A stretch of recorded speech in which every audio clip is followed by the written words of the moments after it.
Take a person, take a story, take you on a journey.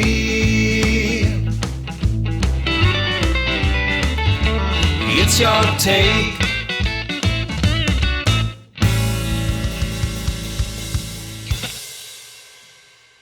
Joining me today is a versatile Canadian guitarist who is influenced by a wide range of music. My guest performs in several bands to capture the essence of each genre. He performs in hot rod rockabilly band Cousin Harley, plays acoustic country blues and roots music in Boxcar Campfire, and expresses his love of vintage jazz and bebop in the Paul Pigat Trio. My guest is endorsed by Gretsch Guitars and is influenced by many guitarists, including Les Paul, Danny Gatton, Albert Lee, and Jimmie Rivers. Today I'm joined by musician Paul Pigat. We discuss Paul's early life and living in Vancouver, Canada, his discovery of the six string at the age of 11, the music scene in Vancouver, and mastering many musical styles. Paul, welcome to Your Take. I appreciate you giving up your time to be here. I say this evening, we're evening here in the UK and lunchtime in Vancouver, Canada. Absolutely. How are you today? I'm good. Thanks so much for having me. It's an honor to have you on. Before we kind of talk about Canada, we talk about your influences and specifically about why the guitar is an instrument. I always kind of like to go back in time and kind of start from the very beginnings. So to start off with, I wanted to kind of ask when and where you were born and just kind of share with us your kind of memories of childhood and growing up in the place where you were raised. Okay, yeah, I was born in Toronto, in specifically a part of Toronto called Downsview, which was sort of in the northwestern part of Toronto. And I lived in a very small, because I'm the son of my father was an Italian immigrant. My mother's family was like an established Canadian family for many generations. And I lived in this very small little Italian alcove surrounded by projects. So I was primarily, my friends were living in projects and whatnot. And, it was an interesting place to grow up. Not it was a little rough. Let's say it was rough. It was rough. And I was glad to move when I finally moved. But I was very quiet as a child. I wasn't overly, I didn't have a lot of friends. I was shy. So I found that when I finally discovered the guitar, that was something I needed to explore, because it was, first of all, it was something I could do all by myself without having to have a lot of people around. But also, it was a gateway to meeting people, which eventually, was very important, because it finally got me out of my shell. And now I was frightfully shy, but now I'll do almost anything. I don't care anymore. Like, man, I'll say anything into a microphone. It's amazing. Shortly, I'll pick up on the discovery of the guitar and kind of about where you first came across music, but I kind of want to pick up on your upbringing, but specifically your parents, and kind of want to find out a little bit more about them. Okay. What did they do for a living, and were you close to them, and did you also have siblings as well? Oh yeah. Well, my father, as I said, was an immigrant from northern Italy, from Azzano Decimo. And he moved to Canada I guess there was a big migration of Italians that came to Canada. There was a couple of migrations, but my father was in the 50s migration. And, he worked for Sunbeam Appliances. He worked on the factory floor for, most of my life until he retired. He was an amputee. He lost his leg in a car accident when I was 3. So I don't really have any recollections of my father with two legs. He was, very stoic. He still is stoic. He's still alive. He's 92. Oh, wow. He was very, very stoic. Yet, he knew how to have a good time. Um, didn't really, what's the word I'm looking for? He didn't let the one leg thing ever stop him. He was a Paralympian in shooting. He was an avid hunter. So, he would go out with, he had a very high amputation too. So he, was a full leg amputation. So he had the full leg prosthetic, and when he was a younger man, he would just put on his prosthetic and walk out into the bush and go hunt moose, which is a thing you do in Canada. Not something I do in Canada, but something they do in Canada. What about your mother? My mother was she had many jobs, but she was primarily a homemaker, and she's very sweet, still alive, 86 now. They're no longer together. They haven't been together since I was 12, but very sweet woman. Loves to take credit for my early musical influences. However, I hopefully she doesn't hear this, but not the person who was my early musical influence, who turned me on to music early. And then I have a brother who's 10 years older than me, named Peter. And Peter was the guy that really turned me on to music. But Peter was, we have 10 years apart, so that's quite far apart for siblings. But we had, when I was a kid, really young, he took care of me a lot, and he was awesome. And he would, put me on the front rider or on the handlebars of his bicycle. And, we have this place called the Downsview Dells, which is this big green space that's quite hilly and fully wooded. And he would go flying down these pathways with me sitting on his handlebars, and me having the most fantastic time.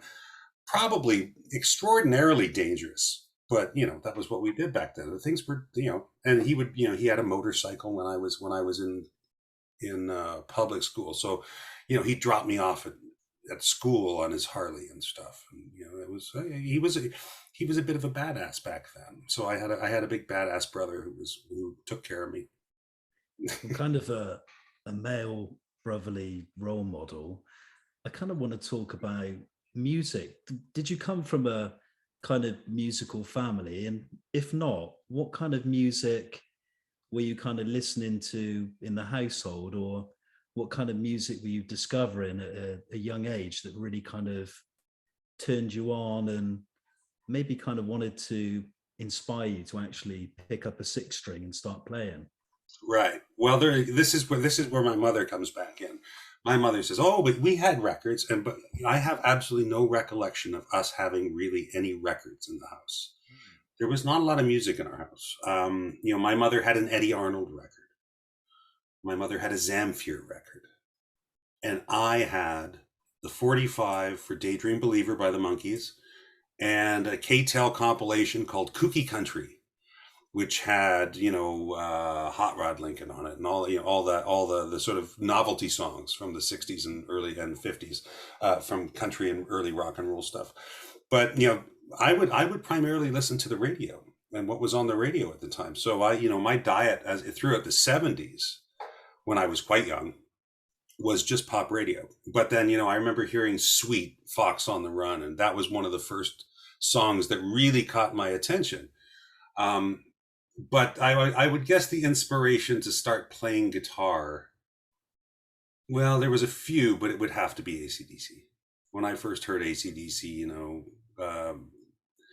with Bon Scott, although I love Brian Johnson too, but with Bon Scott, again, that's cool. Whatever that is, I want to do it. I want to talk about, you started playing guitar from a very early age, from 11. Mm-hmm. I wanted to ask kind of how you kind of learned the guitar. What was kind of the process for you? Was it kind of self-taught, or were you taught by somebody in particular, or mentored by somebody? Well, I started off, this is back when all schools had a very robust music program, which they don't, unfortunately, in Canada anymore. They still have them, but they're not as big. So when I got into junior high school, I got, you get either put in band or an orchestra. I was put into orchestra, so I chose the upright bass. So that technically is my first instrument, and I played upright bass for about 8 years. Um, but then, when the first parent-teacher meeting happened, my teacher at the time, a guy named Mr. Ketchaball, I was obviously very interested in music. And he basically told my mother, whatever instrument he wants to play, buy him one, because he's interested. So, I got a crappy little classical guitar with action on it about 1.5 inches off the fretboard. And I took about 5 or 6 lessons with a guy named Carolyn, who unfortunately I can't remember his last name now, but he taught me how to play "Ain't She Sweet," the old jazz tune, but like the Ramones would have done it. And that was basically my start. And then after that, I taught myself for about 4 or 5 years, and then I got into a special school for music, and then I went to the Royal Conservatory for music, and then I went into the University for music. So that's kind of how it started off. It was all because of that one teacher telling my mother that, whatever. If I had said I really want to play piccolo, I'd be a piccolo player now.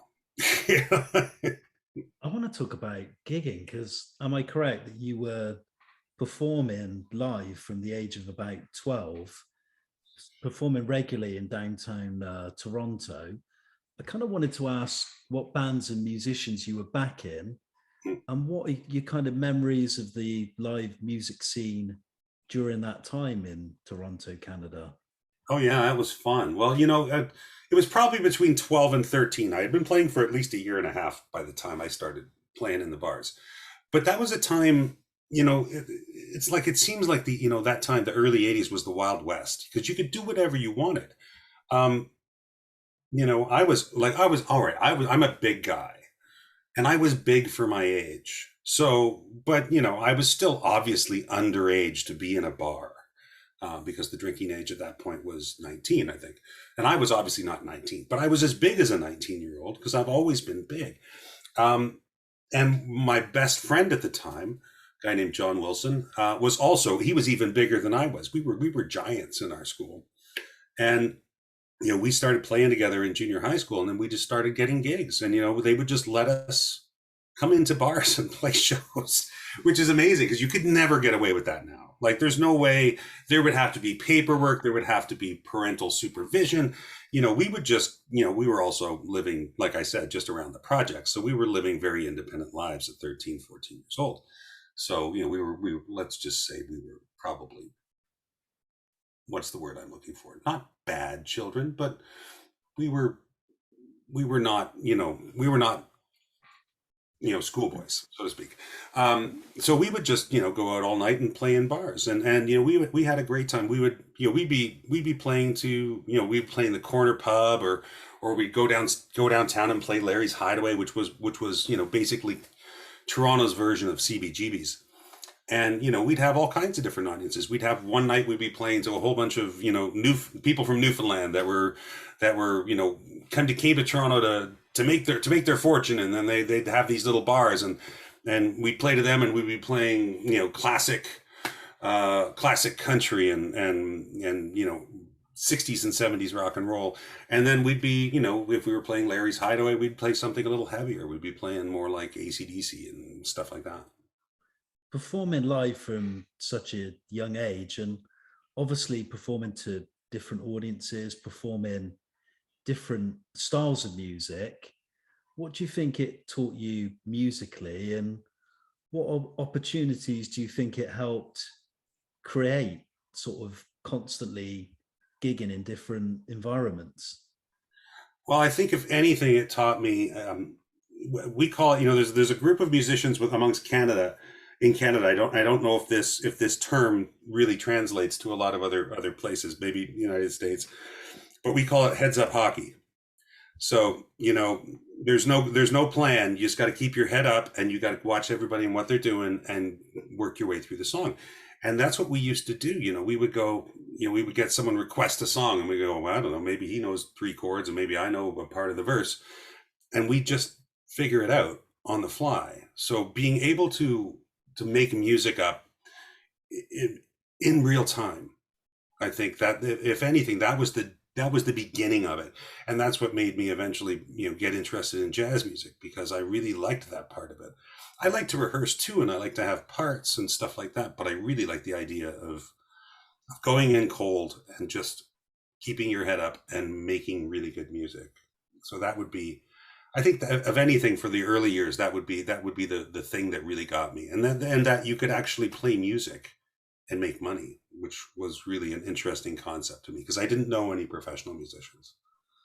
From the early years, I want to move on now to Cousin Harley and how the band was established. Wanted to ask you how you met the other musicians, but specifically talk about your influence and inspiration of 1950s rock and roll and rockabilly, and how that came about, and why you wanted to kind of form a band to perform and revive that sort of music, but obviously put your own take on it as well. Mm. Well, the band, I started a project in I think it would be 96 or 97, which was my first solo project, which is called Cousin Harley and the Piglets, as my Piglet being my nickname by all my brother's friends. He was the big pig, I was the Piglet, because of course my last name is Pigat. So I called the band Cousin Harley the Piglets, and I play almost all the record, all the instruments on it. There is a very young Neko Case singing background on it. And Ken Kempster from No Means No, which is a very, very famous Canadian punk band, is playing drums on it. But otherwise, I play everything else on it. And it was just a little side project. I recorded it in a friend of mine's garage, and we used a 1964 Chevy Nova as our isolation booth. Because, if you've got a 1964 Chevy Nova sitting in the garage, you got to stick an amplifier in it and throw a microphone on it. And that was kind of the beginning of it. And I had a swing band at the time. I had the Smokin' Jackets, which was sort of really West Coast jump blues swing music. And I was slowly putting more and more rockabilly music into it, because, in Toronto, and by that point I was already living on the West Coast. In Toronto, I was quite a big fan of the Tin Eddies, which was a local band, and the Razorbacks, which is another big local rock and roll rockabilly band. But then when I moved out west, I got really into Ray Kondo, and Ray Kondo became a friend of mine, and I just loved what he was doing. And it just, as the years went by, playing with the Smokin' Jackets, there, I would start to put more and more of this 50s rock and roll or rockabilly feel into it. And then one day, a friend of mine was he called me up and said, "Listen, there's a new bar coming in opening up in town, and they want a house band, and they want a strictly rockabilly house band, and they want you to front it." So I said, "Great." And then a week later, Cousin Harley was formed. And since then, I've had probably, I'm on my fourth bass player now, and I'm on my third drummer. So I've gone through a lot of people. Obviously, rockabilly has obviously origins that date back to the 50s with Sam Phillips and Sun Records. And then amazingly, we had this kind of resurgence, specifically a lot in the UK with the Stray Cats and, all sorts of people as well, like Dave Edmunds as well, a little bit with Shakin' Stevens. What was your kind of awareness of kind of those artists that kind of brought it back? And did you specifically kind of want to do something a little bit new and modern with it, as well as in terms of just replicating the old? Well, that's the thing is, my first real introduction to rockabilly was when my brother finally let me use his record collection.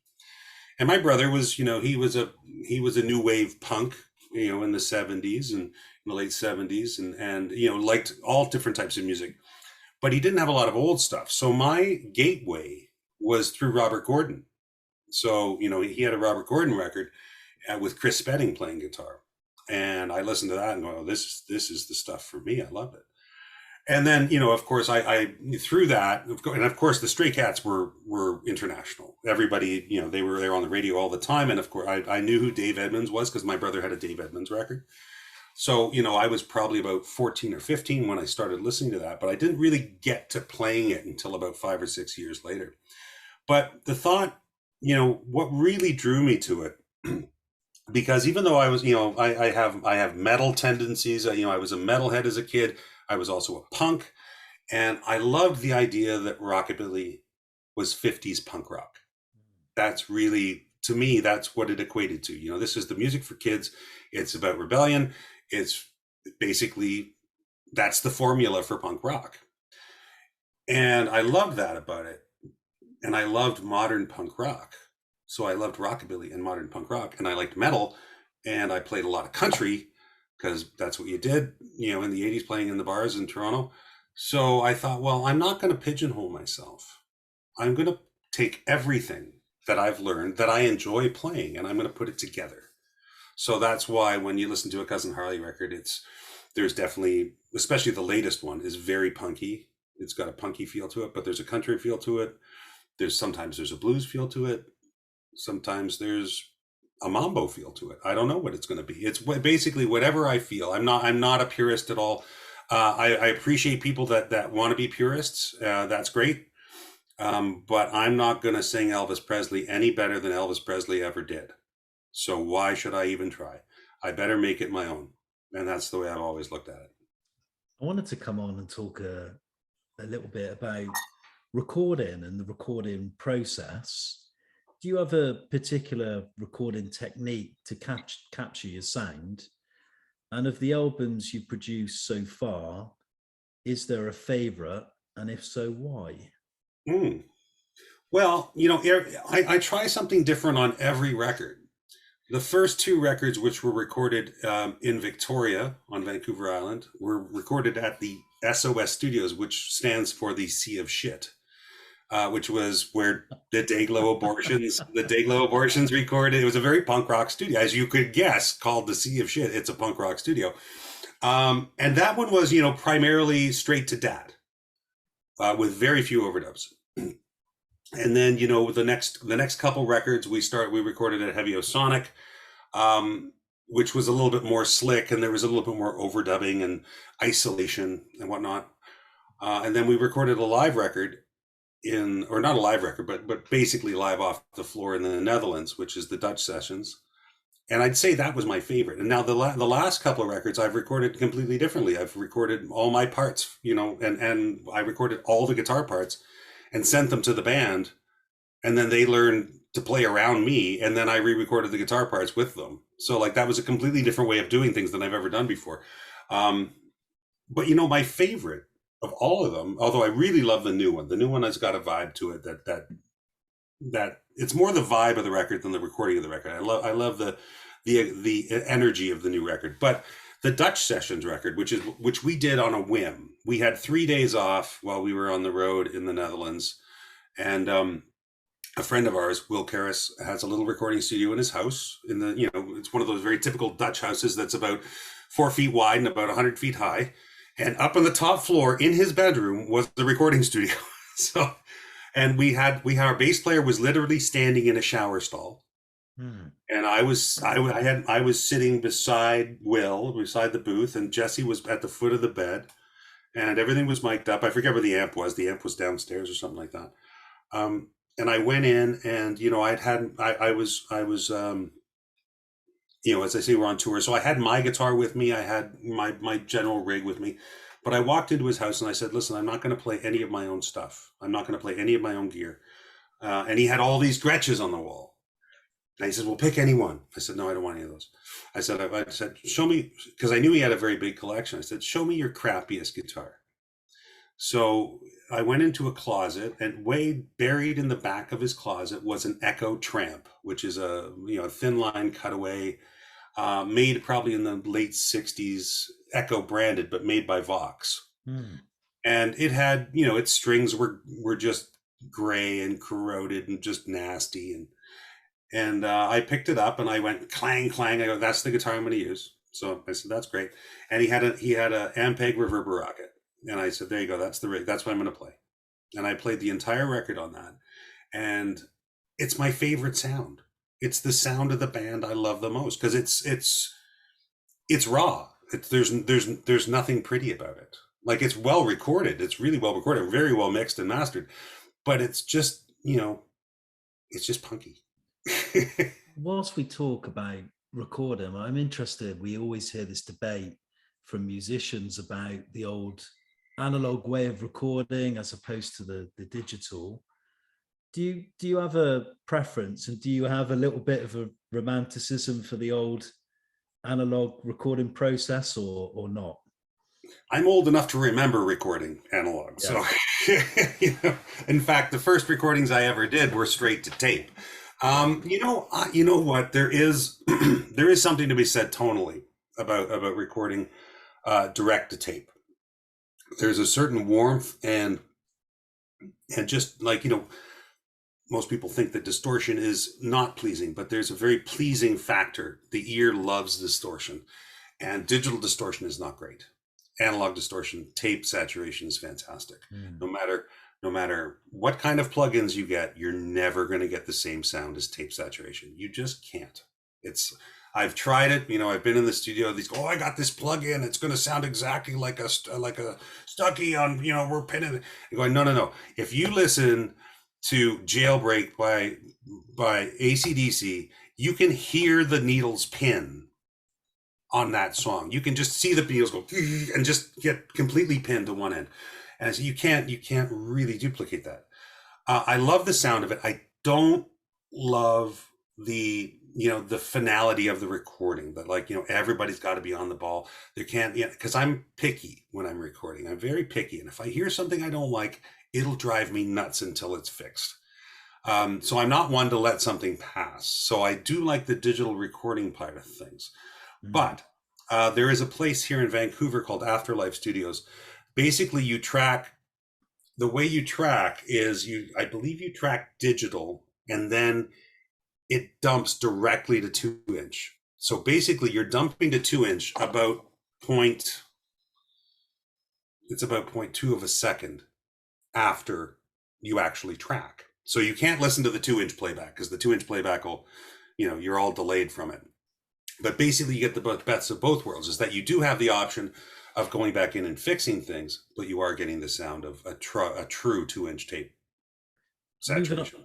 Moving on from our little discussion about recording and getting very technical indeed, at the beginning of the introduction, I mentioned about you being a very versatile guitarist, performing various styles of music, and touched a little bit on jazz. You mentioned blues, honky tonk, country, rockabilly, 50s rock and roll. But do you have a favorite style? And the obvious question to ask a guitarist, who would you cite as your major guitar influences?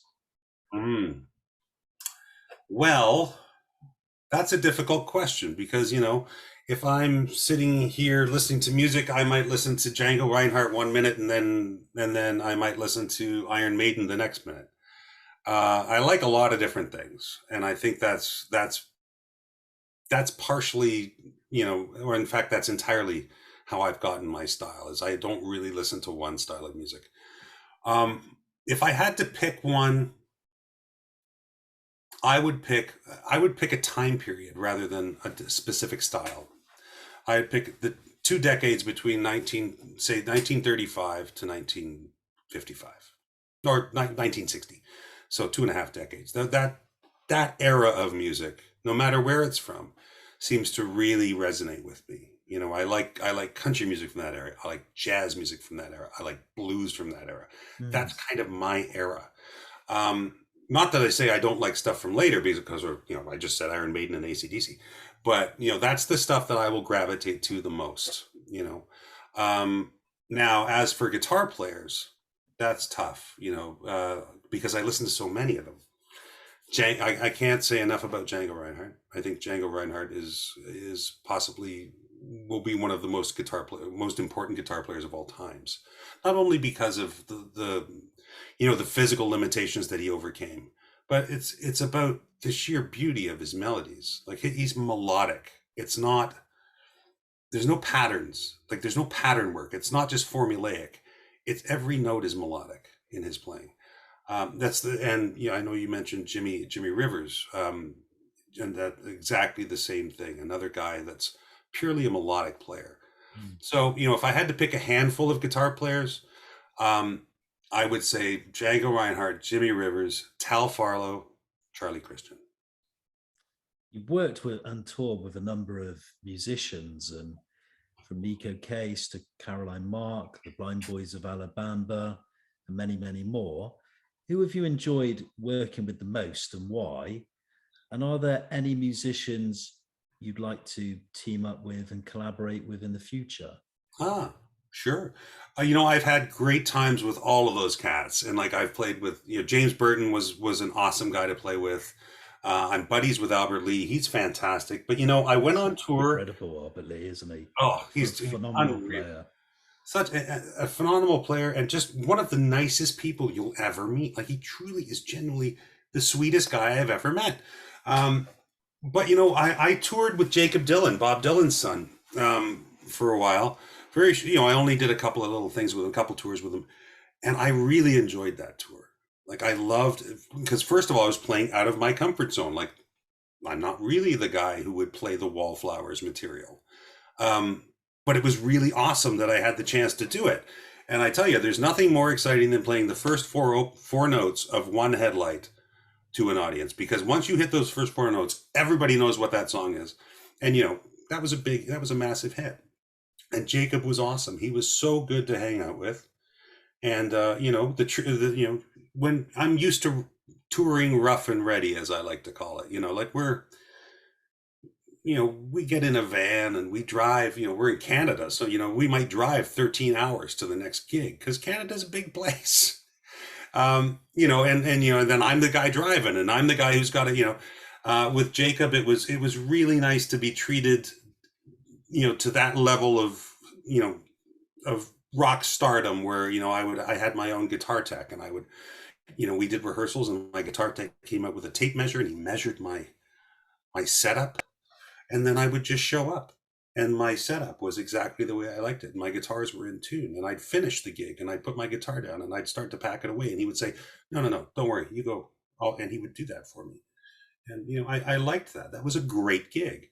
And we recorded at Sun Studios, which didn't suck at all. That was fantastic.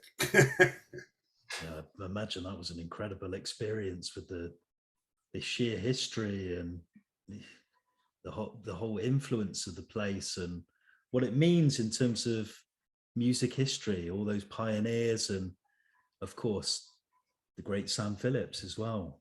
Oh yeah, it was awesome to be in that room and start playing it. They had this beautiful little old 1956 Deluxe, and I was playing a Telecaster on that tour, and I just plugged it in, and I just played to the room for a little bit and going, oh yeah, this is the sound. This is the sound of that room. It's so awesome.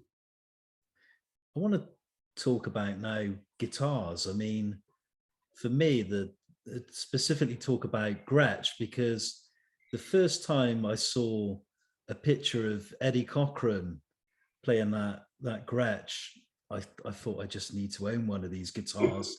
Sadly, I can't play it particularly well, but I wanted to talk about Gretsch because it's such I don't know if I want to use the word brand, but it's a great brand of guitar, and so many wonderful players have been attached to Gretsch, like Eddie Cochran, Chet Atkins, Dwayne Eddy. The list is endless. But how on earth did this endorsement from Gretsch Guitars happen?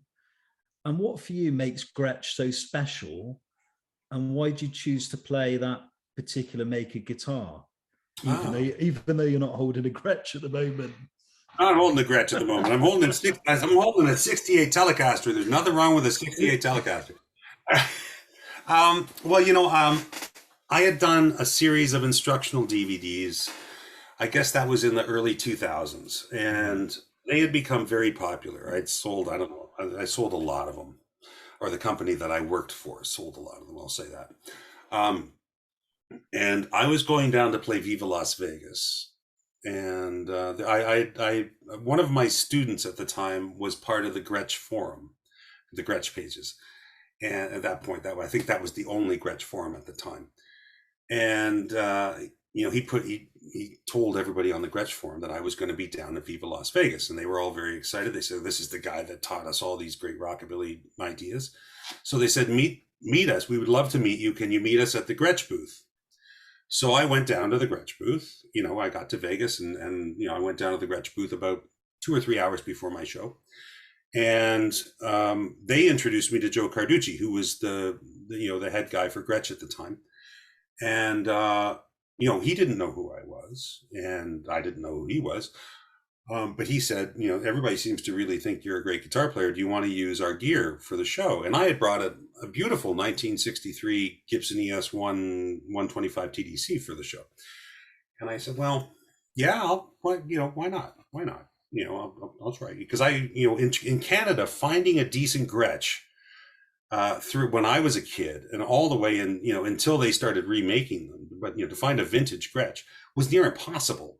Because there was a guitar player in Canada named Randy Bachman, who played with Bachman Turner Overdrive. He's still alive, and he collected Gretsches. And if any good Gretsches came up for sale, they were gone. He would buy them, right? So, finding one was like finding a unicorn horn. Like they just weren't around. So I didn't really have a lot of experience with the brand. But I said, yes, I will play your guitars if I can play your amplifier, because Gretsch had just done a series of amplifiers with Victoria. And they had done the Gretsch Executive, and I was big. I plugged into it, and I'm a big fan of this amp, so I really want to play the amp. And so I thought I would use the guitar for about a song or two, and I would play the amp for the show. Well, I ended up playing the entire show with. It was a Black Falcon that I chose to play. And then at the end of the set, Joe was standing at the front of the stage, and he asked me, motioned for me to bend down, and he says, "What's your address? I'll just send this rig to you." And then he says, "And I want to have a meeting with you tomorrow morning." And I said, "Okay, I'm in." So we had the meeting the next day, and then I was officially a Gretsch artist by that point, and then I became their clinician for quite a long time. Now they have a bunch of clinicians, although they're not really doing clinics anymore.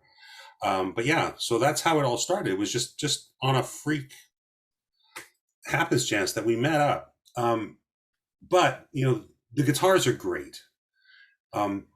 And they're bulletproof. The new ones, you'd be amazed the brutality I have put on some of those guitars, and I'm amazed that they're still in one piece. I had one skate across a tile floor, about 30 feet across a tile floor, and it wasn't even scratched. It didn't even scratch. But the thing that really brought me into Gretsch was, it was Joe and Fred and Dinah. They were so awesome when they first met me, and they still are. I don't get to see Joe. He's retired now, but, I still keep in touch with Fred and Dinah. Fred and Dinah send me Christmas cards. They send my daughter birthday cards. They care about the people that they endorse, which that speaks a lot to any company. You mentioned briefly about music education and releasing guitar instructional DVDs. I wanted to kind of come on to that. Mm-hmm. Also have run guitar camps and workshops. Why is guitar tuition important to you? And what is it you enjoy most about teaching? Oh, okay. Well, I've been a teacher since I've been 17, since I was 17. When I was going to a normal high school in Toronto, and then for my very last year of high school, I went to a School of the Arts, which was basically, I don't know if you're old enough to remember the TV show Fame, or if that ever made it over to the UK, but it was like going to Fame. Literally, people danced through the hallways. It was like there was dance, there was music, there was art. It was fantastic. Mm-hmm. And my teacher, my music teacher at that school, asked me to start teaching for her because she had students in lower grades that needed tutorage. So I started doing that. And then when I went to university and I studied with Ellie Kastner, he asked me to start teaching his younger students. So, that's where it all started. And I over, that was 30 some odd, I don't even want to say how many years ago that was. That was a long time ago. Let's just go, it was a long time ago. And in the entire time, I've probably only taken 1 year off of teaching. I've always taught. When I lived in China, I taught Chinese. I went to a bar, an expat bar in Nanjing, and the people that I was there with knew that I was a musician. They asked the band that I was playing, that was playing that night, of course, with fantastic Chinese musicians, if I could get up and play. So I got up and I played some Joe Pass. By the end of that night, every one of those musicians, even the drummer, which I don't play drums, and the violin player, and I don't play violin, they were all my students, and they all came over to my house. I love having a great student, and I love seeing the moment when something new appears in their brain that wasn't there before, or that they've got an idea that they never quite grasped before. I wasn't aware that you lived in China. I wanted to kind of pick up on that. Where and when did you live in China? What was that kind of like culturally for you? I bet that was an incredible experience. It was different. I lived in Nanjing, which is about 3 hours away from Shanghai, and I lived there during the SARS epidemic. I lived there all through the SARS epidemic. I went there, as most men will do. I followed someone there. I had just put out the very first Cousin Harley record, and I told the guys, I'm leaving, and I left. And I left for about a year. Was it kind of a pilgrimage for you? Was it for work reasons, or was it something you wanted to do, just kind of experience another culture and go out and travel? And what was the reasoning behind it? Well, I was desperately in love with somebody, and that brought me over there. But when I got there, it was really because, in the early so that would be 2001, 2002, I guess it was. And I've been back to China many times since then, because I've toured China with other artists. And I tell you, it's totally different now. It's way more westernized now. In that time period, people were just getting, personal cars, and things were just starting to open up. It was like going to Mars. It was the craziest thing. I'd never experienced anything like it before. It was like, you could look at a store, and I'd toured the world at this point. I'd been all around Europe, and had been all over, to Australia and all that stuff. And of course, Australia that's kind of like going to Mars as well at times. But you could walk down a street and go, here's a store I'm looking at, and I don't know what the hell this store does, because there's no reference point. Like, if I'm in Italy and I have to read a storefront, I go, well, I kind of think I know what that might be. But in China, you're out to, there's no way to figure it out. Getting around the country was completely a foreign. It was like I told everybody. I said, it's like going to Mars. Like, it's just going to the strangest place, and I love it. I love it now. Like, I've been back about 3 or 4 times since. And I love going to China. China is awesome. I wanted to talk, moving on from your experiences in China, I wanted to talk a little bit about the songwriting process and coming up with your own songs musically and kind of lyrically as well. How do you find kind of writing song lyrics? Is it something that comes naturally to you, or maybe not? When you write songs or come up with musical composition, how do you kind of come up with songs? Is it improvised? Is it based on kind of your life experience, influences of certain styles of music? Where do these kind of ideas come from musically? Okay. Well, songs are always, to me, stories. They have to be a story of some sort. A lot of them are based on me, but I always try and put them in the third person so it doesn't seem like they're me. Oh, no, that's not about us, baby. No, that's not about us. It's not me, that's someone else. It's a story. Me. It's a story. So, fiction. Yeah, it's fiction. And there is a lot of fiction. Not all of them are about me. There's a lot of fiction. I used to walk around with a notepad. This is early on when I was just starting to songwrite. And I had a lot of friends, older friends. Like, I would hang out with people that were 20 years, 30 years older than me. And they would have these wonderful old sayings that they would use. Like, I may have been born yesterday, but I've been up all night. I'm going, that's just the most incredible thing. So I write that down and I write a song around it. Yeah. Now I'm in a bit of a writing slump. Like, I can write instrumental music pretty much at any moment. Like I can write something on the guitar very quickly, but lyrically, lyrics are difficult for me, and they come in waves. Like it's just, one, there'll be 6 or 8 months where nothing happens, and then there'll be 2 months where I write 3 songs, or I write 4 songs. Those kind of, when I find the moments, if something pops in my head, I'll either pull the car over and get out my phone and record that lyric, and then I'll come back to it later. So that's, I'm not it's really difficult for me to write lyrics. It's not like writing the guitar music. Guitar music, I just go, okay, well, what do I want it to sound like? I want it to sound like Chet Atkins. Okay, this sounds like Chet Atkins. If I want it to sound like, something a little heavier, do I want it to have a country flair? Do I want it to sound atonal? How weird do I want it to sound? Which has been something I've done a lot recently. I've been looking at weirder music and just experimenting with new tonalities and new combinations of things. And I just sort of reach up into the sky and hope for the best. When it comes to lyrics, at least. One final question, and then I move on to the 13 questions, Paul, that we ask all your take guests, which are kind of quick fire questions to kind of just wrap up the interview and kind of find out some different aspects of your life, things you like, things you hate. The final one, what are your musical plans for the future?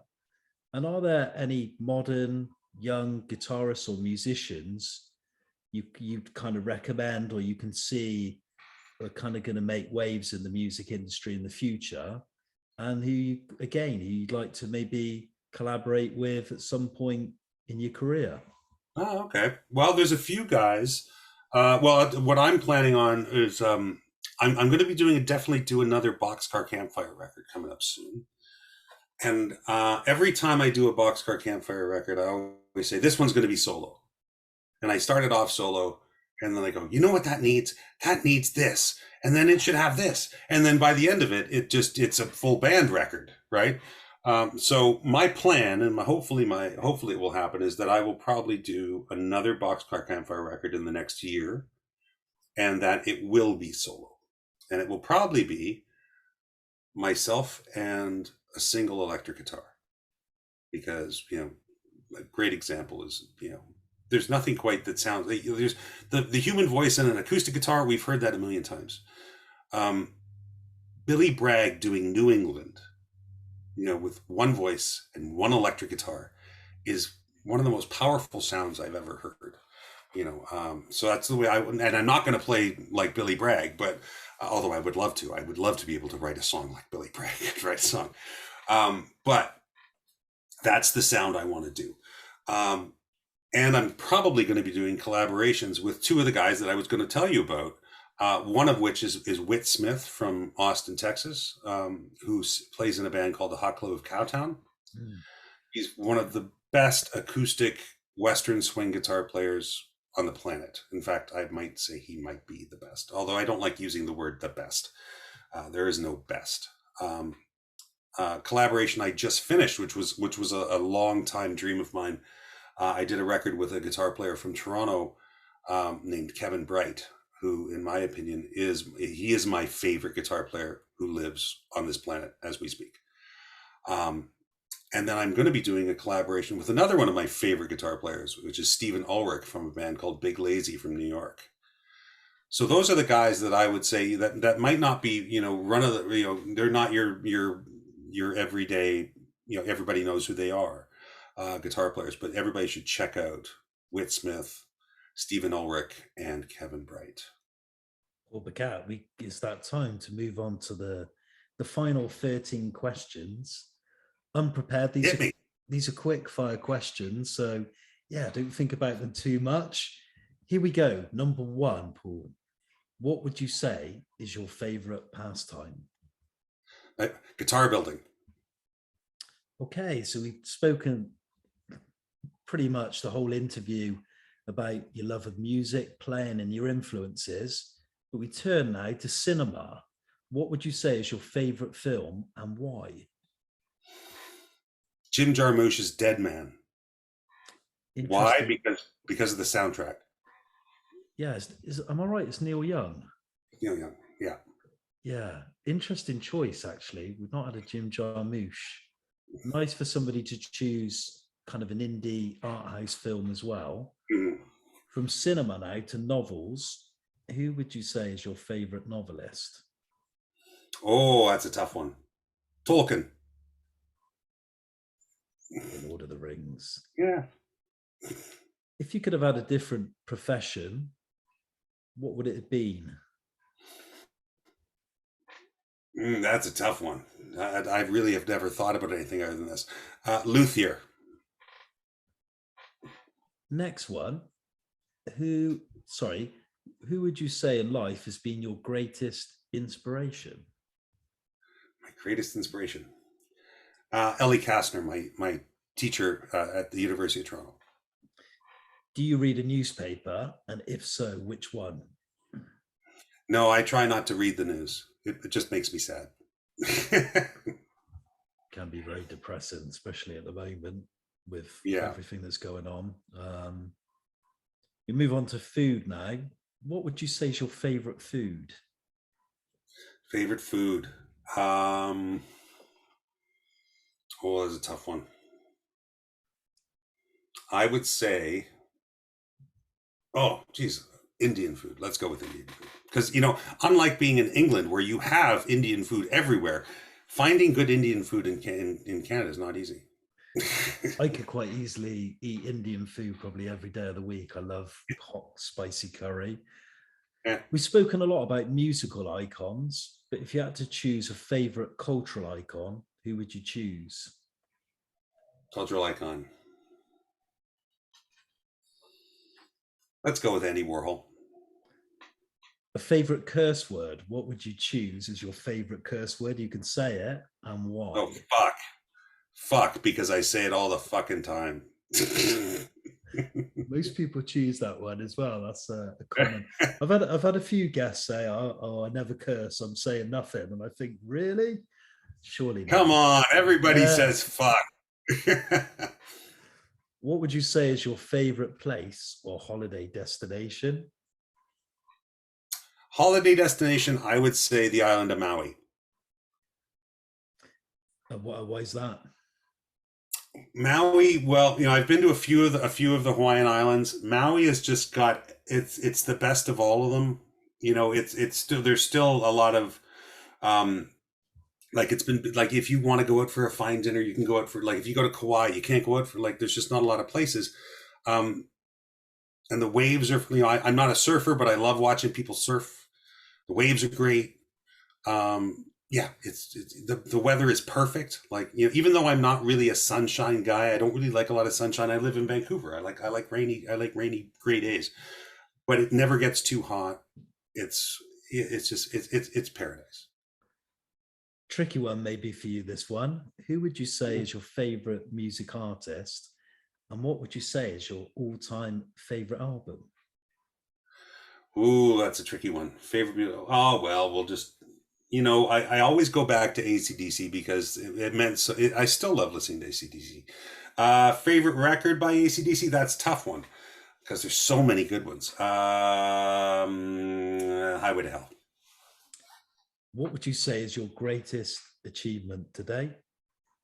Greatest achievement today? My daughter would be the appropriate answer. Yeah, my daughter. That and just, well, my daughter for sure, but personal achievement of things that I've done that, not including my daughter, was I've been able to survive as a musician. I'm 52 years old.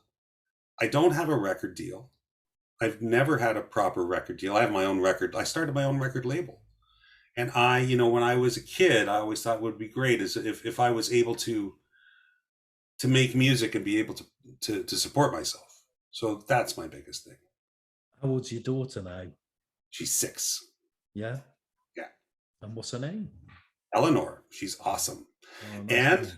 Yeah, she's one of the few people I've met that when I handed her very first thumb pick, because she's a thumb picker now too, although she doesn't really play much, but she likes to put the thumb pick on and strike. She put the thumb pick on right away, put it on the right way, and started strumming with it right away. I've had guitar players study with me for 2 years that can't control a thumb pick. Oh, wow. In the genes, see. And finally, Paul Pigat, how do you wish to be remembered? I would like to be remembered as, I've focused my entire life as a musician, and I've always tried to achieve, I achieved something higher than I was the year before. So I just want to be remembered as a, a very well-rounded musician, and hopefully someone that inspired other people to do things as well. I think that's a nice note to finish on. Paul, I wanted to say thank you for giving up your time. I've realized that you've probably done, over the course of your career, hundreds and hundreds of interviews and been asked the same questions, but I appreciate your time and I've really enjoyed talking to you. You've been lovely to talk to and very open and honest and just lovely about your whole life and experiences. And it's just been, for me, a joyful hour. And yeah, thank you. I wish you all the very best for the future. And I've been watching lots of your YouTube videos and trying to learn guitar myself. And I find when I listen to people like you and Tommy Emmanuel springs to mind, when I see you play, I instantly, I'm inspired by what you do greatly because I think you're phenomenal at what you do. But part of me almost wants to put my guitar back in the case and never ever try playing again. Oh no, that's not the point. Here, I'll tell you right now that I am not one of those people that picked up a guitar and could play right away. I'm not one of those guys, and I'm not one of those guys that can hear something and replicate it right away. It's all about hours, and it's all about how many hours you can do that makes you happy. In the end, that's the whole reason to play a guitar. If you want to make a lot of money, this is not the way to do it.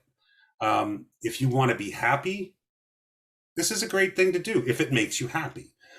So don't ever judge yourself against anybody else. That's something that I was taught by one of my high school music teachers many, many years ago. He says, there's always, I thought this is a terrible thing to say to me. But then later, as I grew, I understood what he meant. But he said, Paul, there's always going to be someone better.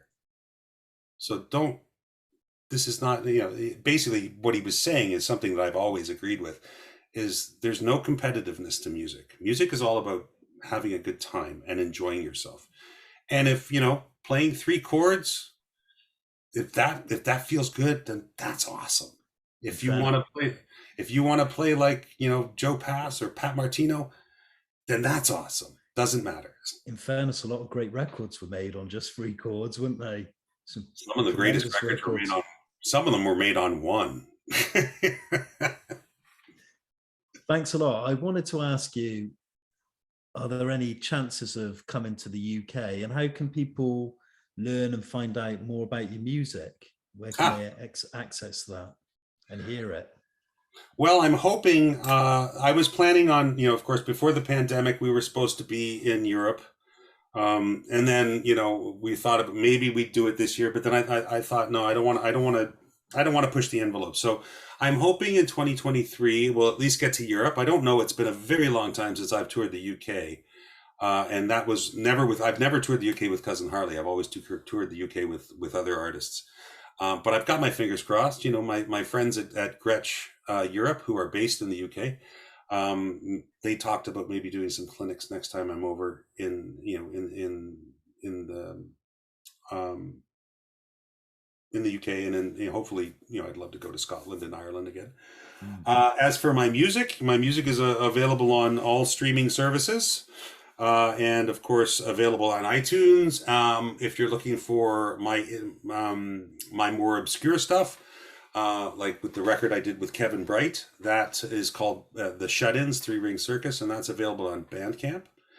And if you're interested in learning how to play the guitar or my take on music, you can subscribe to my Patreon account, where I do a school there, in fact, that's what I'm going to do after we get off, is I have my weekly lesson that I put up for my Patreon students.